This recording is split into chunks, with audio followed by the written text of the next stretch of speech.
नमस्कार, मैं हूं आपके साथ प्रेरणा कौशिक और आप देख रहे हैं एनबीटी इंटरनेशनल। कनाडा ने अनाउंसमेंट की है कि लगभग 7.66 लाख अंतर्राष्ट्रीय छात्र, जिनमें से कई भारतीय छात्र भी शामिल हैं, उनका पोस्ट ग्रेजुएट वर्क परमिट अगले साल के लास्ट तक खत्म हो जाएगा। इनमें से अधिकांश छात्र अब देश में पीआर पाने की उम्मीद लगातार कर रहे हैं। पंजाब के इमिग्रेशन विशेषज्ञ अब इन छात्रों को फ्रेंच सीखने की सलाह भी दे रहे हैं, जो स्थानीय निवास प्राप्त करने का एक भरोसेमंद और प्रभावी रास्ता हो सकता है। फ्रेंच दक्षता अपने नए इमिग्रेशन अवसरों के द्वारा खोली जा सकती है, खासकर कनाडा की francophone minority community students pilot के तहत। और ये कार्यक्रम छात्रों को बायलिंगुअल बनने का अवसर प्रदान करता है, जिससे वो क्यूबेक के बाहर फ्रैंकोफोन समुदाय में आसानी से समाहित हो सकते हैं और फ्रैंकोफोन इमिग्रेंट्स को प्राथमिकता देने वाले इमिग्रेशन स्ट्रीम्स के लिए योग्य हो सकते हैं।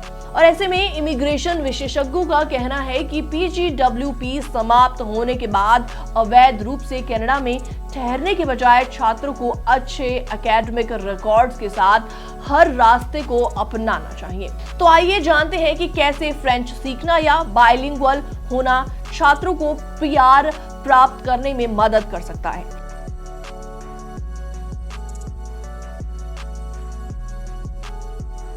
कनाडा की 2 ऑफिशियल लैंग्वेज हैं, अंग्रेजी और फ्रेंच, और क्यूबेक वो एकमात्र प्रांत है जहां पर फ्रेंच बहुसंख्यक भाषा है। पिछले कुछ वर्षों में कनाडा ने खासकर क्यूबेक के बाहर फ्रेंच बोलने वाले और बायलिंगुअल इमिग्रेशन को बढ़ावा देने के लिए कई पहल की है। कनाडा का मोटिव 2023 में फ्रैंकोफोन इमिग्रेंट्स की हिस्सेदारी 6% तक बढ़ाकर 2025 तक 7% और 2026 तक 8% करना है। जी हाँ,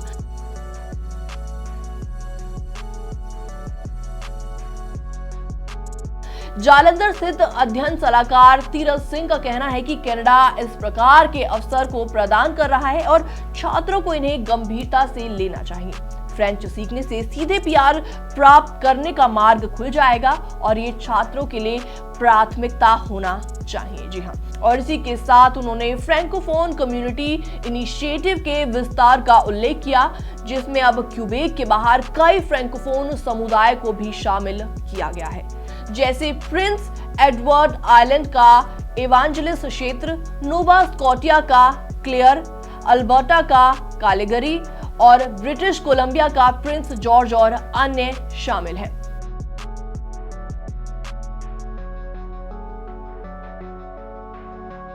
आई कैन कंसल्टेंसी के गुरप्रीत सिंह का कहना है कि फ्रेंच में दक्षता छात्रों को इमिग्रेशन स्ट्रीम्स में प्राथमिकता दिलाती है, जो कि फ्रैंकोफोन इमिग्रेंट्स को महत्व देती है।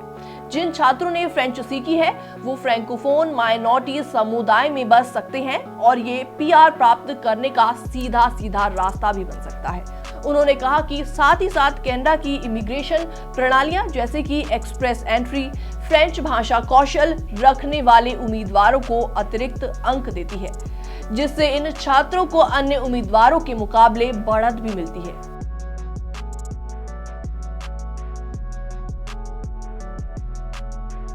इमिग्रेशन विशेषज्ञों का मानना है कि हालांकि फ्रेंच सीखना चुनौतीपूर्ण हो सकता है, लेकिन छात्रों में इस लैंग्वेज को सीखने की क्षमता होती है। जो छात्र दृढ़ संकल्प और निरंतर प्रैक्टिस करते हैं, उनके लिए फ्रेंच में दक्षता एक लंबी अवधि में इमिग्रेशन की समस्या का समाधान भी हो सकती है। और कनाडा की रणनीति के तहत बायलिंगुअल इमिग्रेंट्स को आकर्षित करने के लिए एक बेहतरीन रास्ता भी हो सकता है।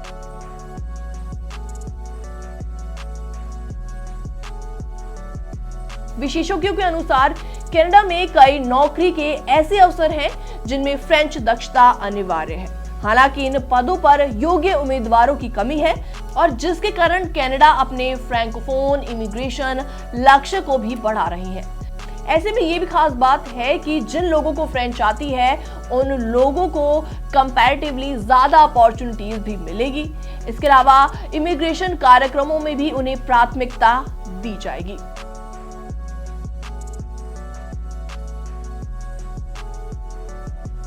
कनाडा में स्थायी निवास यानी कि पीआर प्राप्त करने के इच्छुक अंतर्राष्ट्रीय छात्रों के लिए फ्रेंच सीखना एक प्रभावी और व्यावसायिक रास्ता हो सकता है।